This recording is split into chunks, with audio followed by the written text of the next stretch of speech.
Hello friends, स्वागत है आप सभी लोगों का हमारे यूट्यूब चैनल हाईवे क्लासेस पर। दोस्तों, आज पार्ट नंबर ये 9 है और आज हम लोगों को जो प्रॉफिट एंड लॉस से जो क्वेश्चन पढ़ने हैं वो जो कुछ बचे हुए क्वेश्चंस हैं, जो अजीबो तरीके से जो क्वेश्चन हैं उनको हम लोगों को पढ़ना है। जो एक एक दो दो टाइप के जो क्वेश्चन बच जाते हैं उनको पढ़ लेंगे। फिर प्रॉफिट एंड लॉस के बाद में हम लोग डिस्काउंट यानी कि बट्टा पढ़ने वाले हैं। तो प्रॉफिट एंड लॉस और डिस्काउंट से जो मिक्स क्वेश्चन बनते हैं वो भी आप डिस्काउंट में ही पढ़ेंगे। ठीक है, जब आप डिस्काउंट पढ़ लेंगे, निकालना मतलब बट्टा निकालना आप जान जाएंगे, उसके बाद में प्रॉफिट और डिस्काउंट के मिक्स वाले क्वेश्चन हम लोग करेंगे। ठीक है, वो डिस्काउंट वाले चैप्टर में यानी कि बट्टा वाले चैप्टर में। आज हम लोगों के जो बचे हुए क्वेश्चन हैं उनको कर लेते हैं। एक ये टाइप आपका बचा हुआ था, इसको भी हम लोग करेंगे। तो देखिए, ये वाला जो क्वेश्चन है वो कैसे लगता है। यहाँ पर आप ध्यान देंगे कि एक व्यक्ति ने 2 घड़ियाँ 1500 रुपये में खरीदी। मतलब एक व्यक्ति ने 2 घड़ी 1500 में खरीदी है। मतलब 2 चीज़ें 1500 में खरीदी गई हैं। एक को 12% के लाभ पर तथा दूसरे को 18% लाभ पर बेचा गया है, तो उसे कुल मिलाकर 15% का लाभ हुआ है। तो घड़ियों के अलग अलग क्रय मूल्य बताइए। मतलब 1500 में 2 चीज़ें आपको खरीदी गई हैं।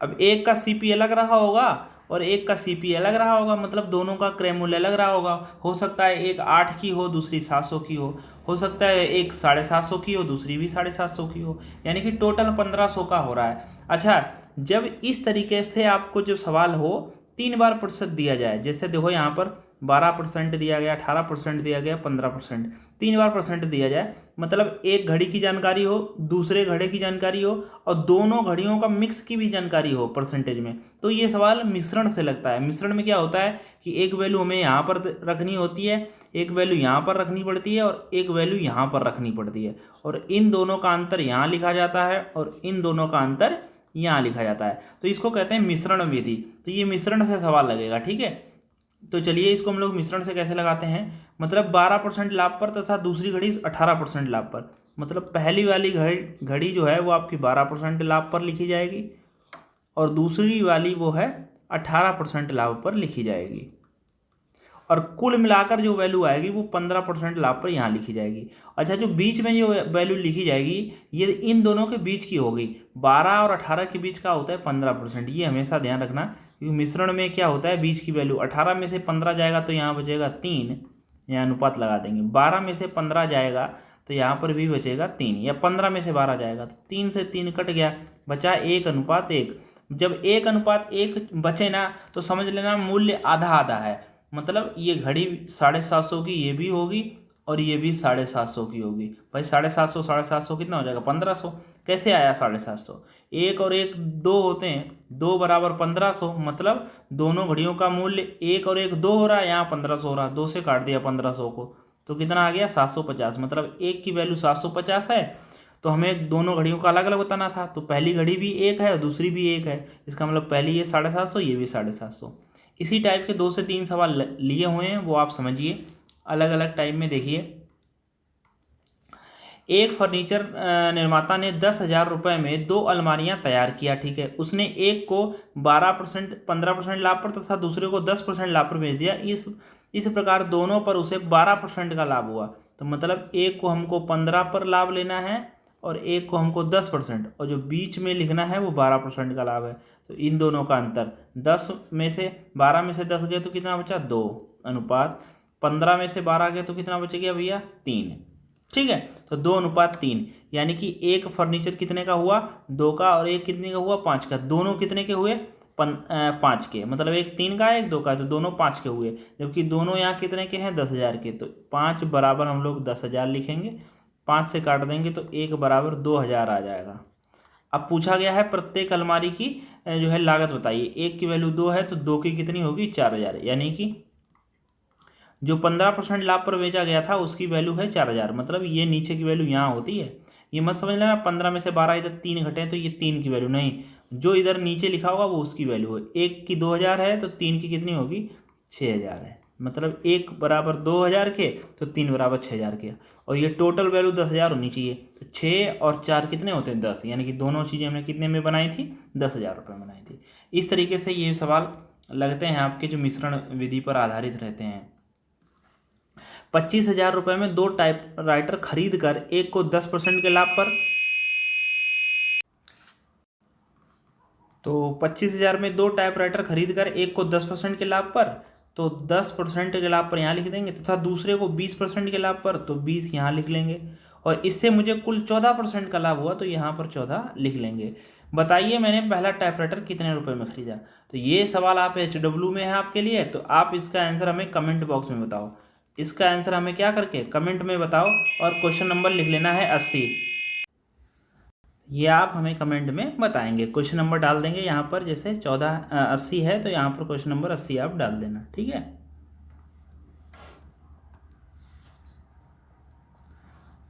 हाँ, क्वेश्चन नंबर 81 देखिए। मोहन ने 18,000 रुपये में 2 पुराने स्कूटर खरीदे, एक को 25% के लाभ पर तथा दूसरे को 20% की हानि पर ऊपर बेचने से उसे कुल मिलाकर ना तो लाभ हुआ ना ही हानि हुआ। तो स्कूटर का अलग अलग क्रय मूल्य बताइए। तो 2 स्कूटर 18,000 रुपये में खरीदे गए हैं, तो भैया ये 18,000 रुपये में 2 स्कूटर खरीदे हैं। अब एक को 25% का लाभ हो रहा है, तो यहाँ पर 25 लिख लेंगे, और लाभ हो रहा है तो इसलिए यहाँ पर प्लस, और हानि हो रही है एक को 20 की हानि हो रही है, इसलिए यहाँ पर माइनस लिख देंगे। अच्छा, उसे कुल मिलाकर ना लाभ हो रहा है ना हानि हो रही है, इसका मतलब क्या, जीरो।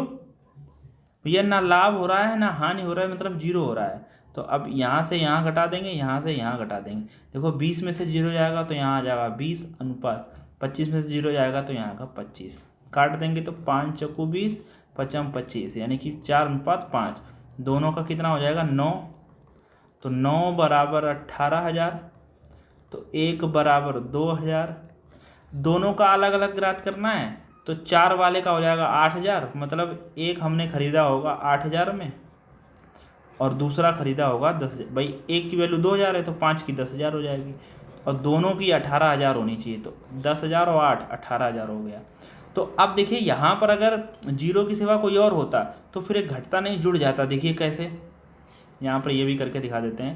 जैसे मान लो तो यहाँ 10% का लाभ हुआ, और यहाँ पर मान लेते हैं 18% की हानि हो गई, और कुल मिलाकर हमको क्या हुआ है कि मान लेते हैं कुल मिलाकर हमको जो है 8% का लाभ हुआ है, 8% का लाभ हुआ है। तो देखिए यहाँ तो ऐसे जब चलेंगे तो 10 में से 8 जाएगा तो यहाँ 2 बचेगा, लेकिन यहाँ 18 में से या 8 में से 18 जाएंगे तो यहाँ पर 24 हो जाएगा। ये चीज़ ध्यान रखना। देखो कैसे, भैया बड़ा कौन है, प्लस का 8 या माइनस का 18, तो प्लस के 8 बड़े हैं, इसमें से घटेगा कौन सा, माइनस का 18, तो 8 और माइनस माइनस प्लस हो जाएगा, तो 8 और 18 कितने हो जाएंगे 26, तो यहाँ पर क्या हो जाएगा 26 हो जाएगा। ये चीज़ ध्यान रखना, मतलब ऐड हो जाता है, ये आप ध्यान रखेंगे। चलिए अगला टाइप का सवाल है।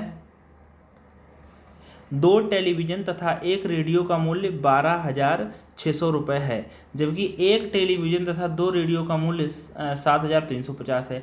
तो टेलीविज़न का मूल्य क्या होगा। तो देखो इस टाइप के जो सवाल रहते हैं इनमें आपको कॉमन सेंस लगाना रहता है, इसमें कोई फार्मूला या ऐसी कोई चीज़ नहीं है, बस आप बेसिक ध्यान रखिए। 2 टेलीविज़न और एक रेडियो का मूल्य, तो टेलीविज़न को हम लोग x मान लेते हैं और रेडियो को हम लोग क्या मान लेते हैं, y मान लेते हैं, रेडियो को y। तो 2 टेलीविज़न तथा एक रेडियो, मतलब 2x प्लस y की वैल्यू आपको दी गई है 12,600, जबकि एक टेलीविज़न तथा 2 रेडियो, मतलब एक टेलीविज़न प्लस 2 रेडियो को जो है इन्होंने दिया है 7,350। अब बस यहाँ से इसको समीकरण को हल करके आपको वैल्यू निकालनी होगी। जब आपने देखा होगा कक्षा 1-10 में, आपने समीकरण कक्षा 8 में 10 में समीकरण 1 और 2 मानकर इसको हम लोग हल करते थे, तो उसी टाइप से आपको इसको हल करना है, कैसे भी करके हल करना है। तो चलो इस सवाल पूरे समीकरण नंबर 2 में 2 से गुणा कर लेते हैं। तो आपको टेलीविज़न की वैल्यू निकालनी है, मतलब x की वैल्यू निकालनी, तो y को गायब करो, तो इस पहले वाले समीकरण में 2 से गुणा कर लो, इस वाले समीकरण में। तो यहाँ 2 से गुणा करोगे तो 2 दूनी यहाँ पर 4x हो जाएगा, प्लस यहाँ y था यहाँ तो 2y हो जाएगा बराबर, तो 0 का 0 रहेगा, 6 दूनी 12 के 2 हासिल कितना 1, 2 दूनी 4 और 1 5, तो 2 एकम 2, यानी कि 25,200 आ जाएगा। ठीक है, अब हम लोग क्या करेंगे, माइनस कर देंगे, ये माइनस कर दो इसको, भाई छोटा वाला माइनस कर देते हैं, कहीं भी माइनस लगा लो वो दोनों एक ही बात। तो माइनस के 2y प्लस के 2y कट जाएगा, तो 4x में से एक x चला जाएगा, तो यहाँ पर 3x बचेंगे। कितना बचेगा? 3x बराबर। अब यहाँ पर 25,200 में से ये 7,350 घट जाएगा, तो 25,200 में से आप इधर साइड में घटा दीजिए, जिससे आपको कोई दिक्कत ना हो। 25,200 में से 7,350 घटा दीजिए, 7,350 घटा दीजिए, तो 0 0 10 में से 5 जाएगा 5, यहाँ 11 में से 3 जाएगा 8, 11 में से 3 जाएगा 8 हो जाएगा। और यहाँ पर बचेगा 24 या कह लीजिए 14, तो 14 में से 7 जाएगा तो 7 बचेगा और एक ही बचेगा, या यूँ कह लेते हैं कि 24 में से 7 जाएगा तो भी 17 बचेगा। ठीक है, तो यहाँ पर कितना बचा? 17,850। तो 17,850 इसको 3 से काट देंगे, तो 3 15 बचे 2 हो गए कितने? 3 15 बचे 2 हो गए 28, 3 8 24, 3 नेम 27, तो 3 नेम 27 बचा कितना? 1 हो गए 15, 3 15 और 1 ही 0, तो यक्स बराबर कितना आ गया? 5,950। यानी कि आपकी टेलीविज़न की जो मूल्य आ गया वो 5,950 रुपये आ गया। हमको टेलीविज़न का ही पूछा गया था और टेलीविज़न को हमने एक्स मान लिया था। ठीक है, तो हल तो करना आता होगा, तो इस तरीके से जो बेसिक है वो आप इस तरीके से हल कर लेंगे।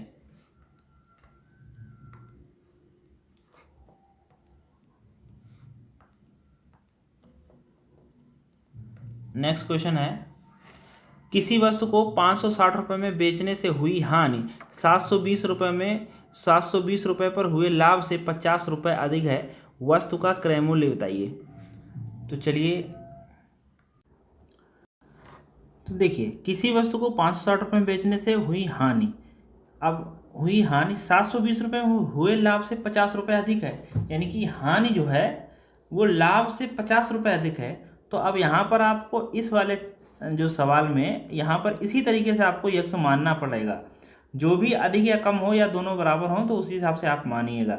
जैसे कई बार कम और अधिक भी हो सकता है और कई बार बराबर भी हो सकता है, यानी कि हानि और लाभ बराबर भी हो सकता है, तो उस केस में दोनों जगह यक्स रहेगा बराबर वाले केस में।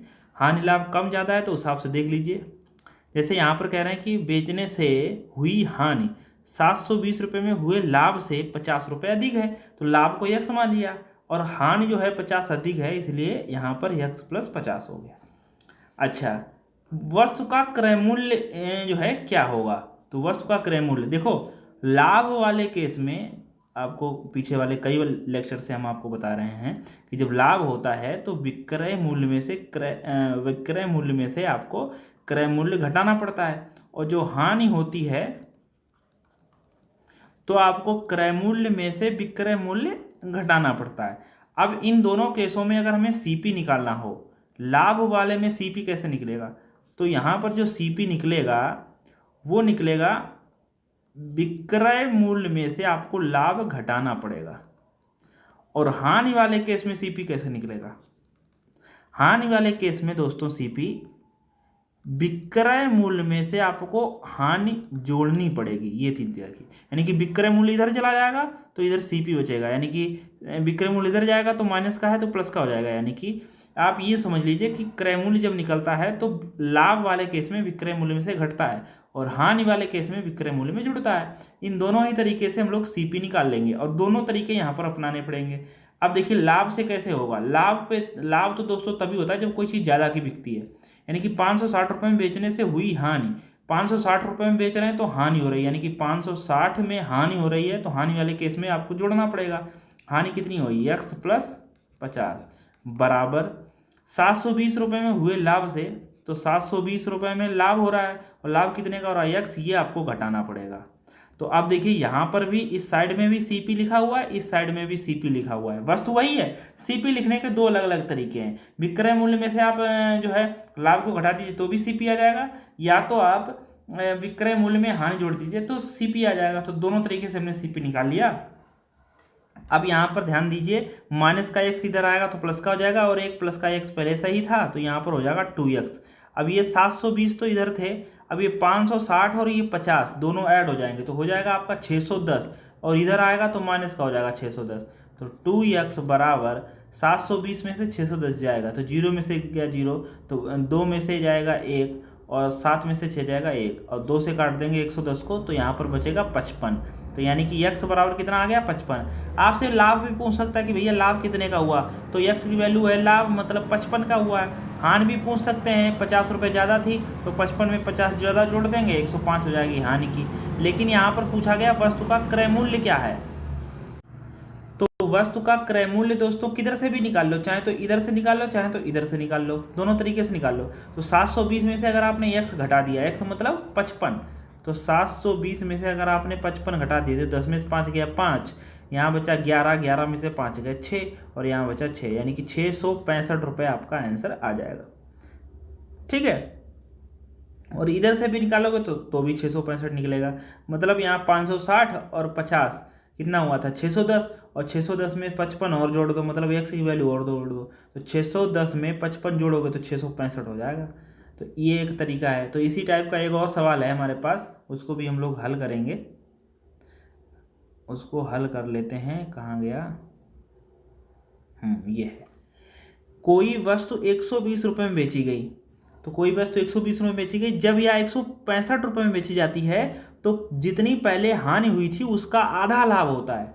तो मतलब क्या है, जितनी पहले हानि हुई थी उसका आधा लाभ करना है, यानी कि हानि का आधा लाभ करना है। तो दोस्तों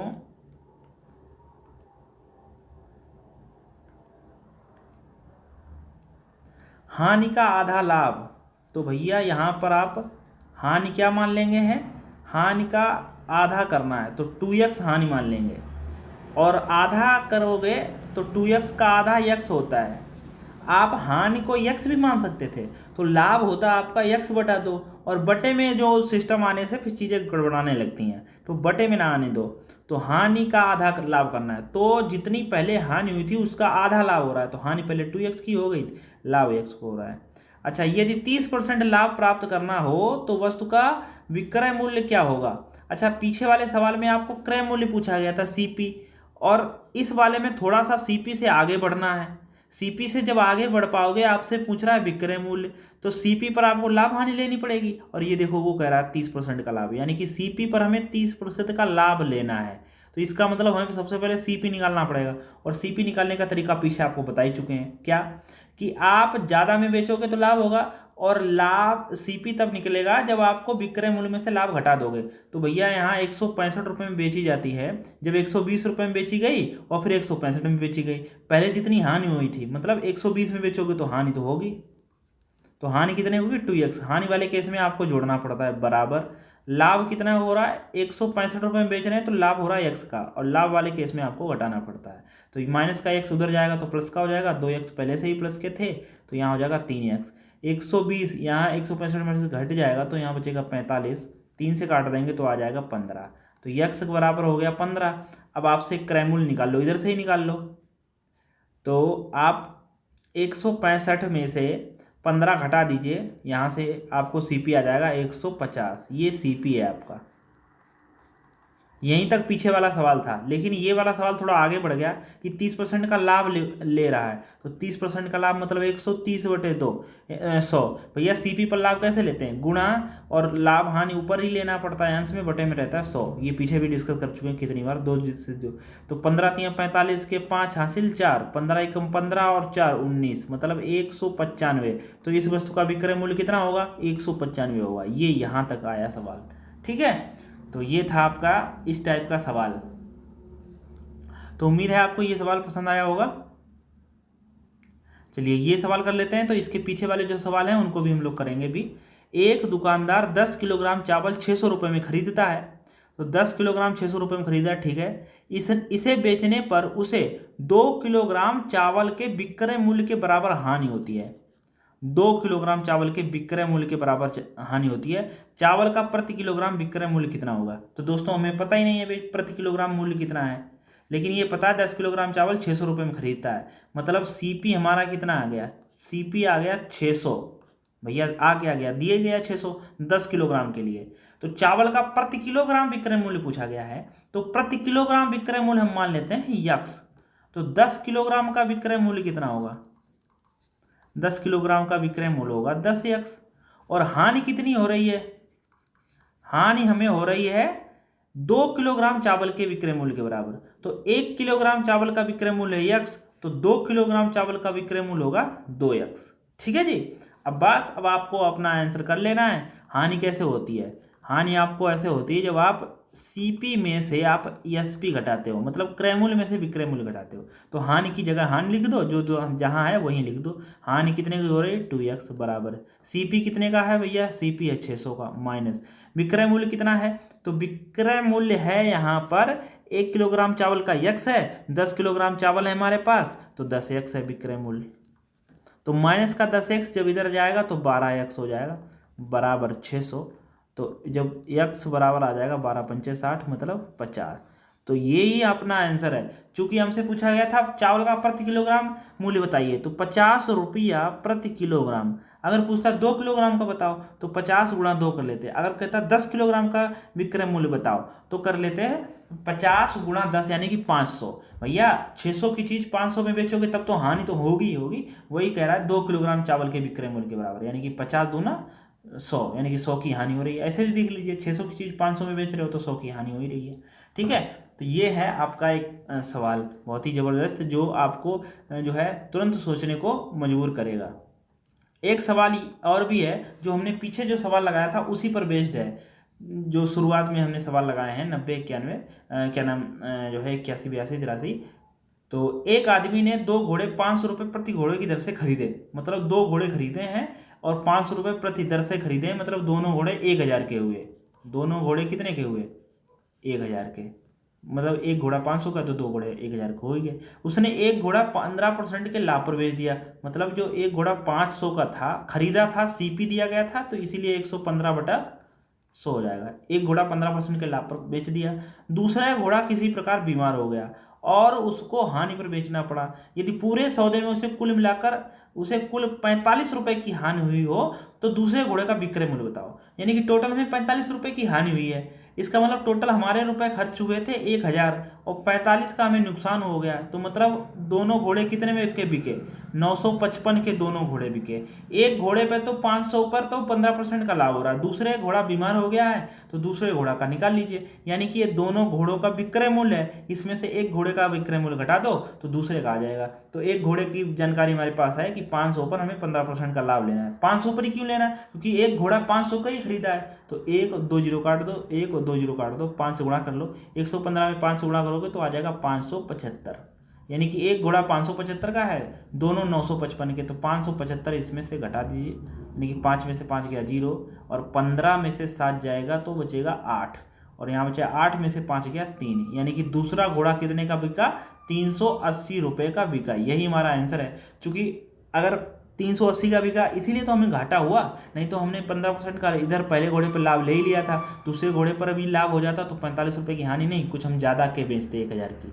तो दोनों घोड़े 955 की जानकारी कहाँ से मिली कि वो कह रहा है कि 45 रुपये की हानि हुई है पूरे सौदे में। तो पूरा सौदा तो 1000 का था, 45 रुपये की हानि हो गई तो 955 के बिका। एक घोड़ा 575 का है, दूसरा घोड़ा कितने का बिका? 955 में से घटा लीजिए, 380 आ जाएगा। ठीक है। तो चलिए शुरुआत वाले जो सवाल थे उनको भी हम लोग कर लेते हैं, वो भी सवाल बहुत ही महत्वपूर्ण है।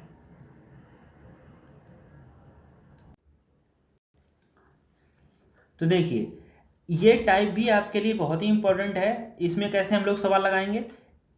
इस टाइप के जो सवाल रहता है अच्छा पीछे जो सवाल दिया रहता था जैसे 1 रुपये में 36 खरीदे, 1 रुपये में 12 बेच दिए, ये वाला टाइप हम कर चुके हैं। लेकिन ये स्पेशल टाइप है। एक दुकानदार को 1 रुपये में 36 संतरे बेचने पर 4% की हानि होती है। 8% का लाभ कमाने के लिए उसे संतरे किस दर से बेचने पड़ेंगे? जब इस टाइप का सवाल होगा तो दोस्तों आप तुरंत पहचान जाओगे। देखो कैसे, इसमें क्या रहता है कि आपको रुपए तो ऊपर लिखने हैं। रुपए कहाँ लिखने हैं? रुपए ऊपर लिखने हैं। तो दोस्तों रुपए तो ऊपर लिखने हैं और नीचे लिखना है वस्तु। बाकी वही कॉन्सेप्ट है। कौन सा? जो हम सिखाते आपको चले आए हैं। मतलब अगर आपको विक्रय मूल्य दिया गया हो और लाभ हानि लेना है तो आपको गुणे 100 यहाँ रखने पड़ेंगे और बटे में आपको लाभ हानि लेनी पड़ती है। मतलब अगर आपको लाभ हो रहा होगा तो 100 में जोड़ देना, हानि हो रही होगी तो 100 में घटा देना।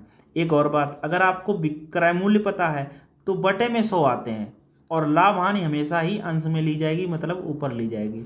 शुद्ध वही बात कि 100 में जोड़ देंगे अगर लाभ हो रहा होगा, जैसे 10% का लाभ हो रहा तो 100 में जोड़ दो, मतलब 110 ऊपर लिखना है, बटे में 100 लिखेंगे। ठीक है।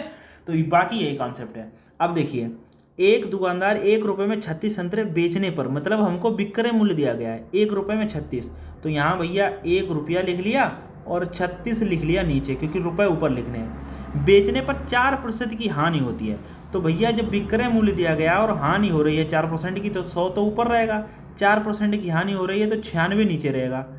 अब गुणा हो रही है, तो 8% लाभ प्राप्त करने के लिए उसे किस दर से बेचना होगा, मतलब पहले हमने खरीदा है। अब देखिए, जब आप एक चीज़ और आपको पता होगी कि हमने अगर आप विक्रय मूल्य पर लाभ हानि ले लिया तो वो क्रय मूल्य बन जाता है, और क्रय मूल्य पर लाभ हानि ले लिया तो वो विक्रय मूल्य बन जाएगा। हमसे पूछा क्या गया बेचने पर, तो ये यहाँ तक तो ये क्रय मूल्य विक्रय मूल्य था, और जब इसके आगे जब बढ़ा तो यहाँ पर ये सीपी हो गया। अब सीपी पर फिर लाभ हानि ले लोगे तो यहाँ पर ये एसपी हमसे पूछा जा रहा है। तो हमको क्रय मूल्य पर लाभ हानि लेना आता है, 8% का लाभ लेंगे, मतलब अंश मिलेंगे 108/100, तो 100 से 100 ये कट जाएगा, ठीक है। 12 8 96 और 12 नेमा 108, तो 9 चौक 36, ऊपर कुछ नहीं बचा, मतलब 1 बचा, और नीचे 8 चौकू 32, तो यही हमारा आंसर है। हमारा आंसर क्या होगा, 1 रुपये में 32 बेचो, 1 रुपये में 32, तो हमारा क्या आंसर है, उस संतरे किस दर से बेचना चाहिए, तो 1 रुपये में 32, चूँकि 1 रुपये में 36 खरीदे थे, अब बेचना कैसे है, 1 रुपये में 32। तो ये टाइप इस टाइप से ही लगेगा, आप ये ध्यान रखना है। चलिए आइए समझते हैं दूसरा सवाल इसी पर बेस्ड। एक सब्जी विक्रेता ने नींबू 1 रुपये में 6 की दर से खरीदे, बेचे नहीं, खरीदे हैं, ये भी बहुत ध्यान रखना पड़ता है। तो 1 रुपया बटा 6 खरीदे हैं और 20% का लाभ लेना है, तो भैया 20% का लाभ 120/100 होगा। समझ रहे हो कि खरीदे पर आपको यानी कि सीपी पर लाभ हानि कैसे लेना है, सीपी पर लाभ हानि बटे में 100 आ जाएगा, लाभ हानि ऊपर ले लेना है। 20% लाभ कमाने के लिए उसे 1 रुपये में कितने नींबू बेचने होंगे, तो 1 रुपये में, मतलब रुपए तो हम ऊपर ही लिखते हैं, तो पहले तो हम हल कर लेते हैं। 0 से 0 गया, 6 दूनी 12 और 2 पंचे 10, ऊपर क्या बचा 1, नीचे क्या बचा 5, तो हमारा आंसर है, ऊपर तो 1 रुपया बचा, 1 रुपये में कितने बेचेंगे, नीचे क्या है वस्तु, 1 रुपये में क्या बेचेंगे 5, तो ये हमारा आंसर है, 1 रुपये में 5 बेचेंगे, ठीक है। कई बार क्या होता है कि मान लो जो है सिस्टम अलग से पूछ लेता है, 1 रुपये की बजाय वो यहाँ पूछ लेता 3 रुपये में कितने बेचते। तो दोस्तों अगर 1 रुपये में 5 हैं तो 3 रुपये में हम 15 नहीं बता पाएंगे क्या, ये बता देंगे, तो ये भी आपसे पूछा जाता है, तो इसको भी ध्यान रखो, ठीक है। अगला सवाल है, लास्ट सवाल है आज का। एक व्यक्ति कुछ अमरूद 1 रुपये में 3 और उतने ही अमरूद 1 रुपये में 2 की दर से खरीदता है, ठीक है, और 20% लाभ प्राप्त करने के लिए उसे किस दर से अमरूद विक्रय करना होगा, मतलब ये दोनों जो है अमरूद खरीद रहा है। ये पिछला वाला सवाल नहीं है कि 1 रुपये में 3 खरीदे और 1 रुपये में 2 बेच दिए, ऐसा नहीं है, दोनों बार खरीद रहा है, बेच नहीं रहा है। बेचने का फॉर्मेट उसको लाभ % निकाल कर है। पिछले वाले जो सवाल होते थे वो ऐसे होते थे कि 1 रुपये में 3 खरीदे, फिर 1 रुपये में 2 बेच दिए, या इससे भी कठिन जो सवाल था कि 1 रुपये में 3 खरीदे, फिर उतने ही 1 रुपये में 2 बेचे, लेकिन फिर जब बेचता था फिर भी 1 रुपये में 4 या 5 ऐसे करके बेचता था, लेकिन वो ये सवाल नहीं है। अब देखिए 1 रुपये में 3 उसने खरीदे हैं और 1 रुपये में 2 खरीदे हैं, उतने ही मतलब क्या होता है, वस्तु बराबर करनी पड़ती है। जब आपने पीछे वाले जो लेक्चर देखे होंगे उसमें देखा होगा वस्तु बराबर करनी पड़ेगी। यहाँ 3 है, यहाँ 2 है, वस्तु बराबर नहीं है, इसलिए यहाँ 2 से गुणा और यहाँ 3 से गुणा, यहाँ 3 दूनी 6, यहाँ 2 3 6, मतलब यहाँ 2 से गुणा तो यहाँ भी 2 से गुणा, यहाँ 3 से गुणा तो यहाँ भी 3 से गुणा। अब देखिए, अब 2 और 3 कितने, 5 रुपये हो गए आपके, और वस्तुएं कितनी हो गई, 6 यहाँ से और 6 यहाँ से 12। अभी देखो उसी टाइप का बन गया, यानी कि 5 रुपये में कितनी हो गई 12। तो अब देखिए 5 रुपये में 12 क्या हो गई, खरीदी हैं, दोनों खरीदी हैं, देखो ये खरीदता लिखा हुआ है।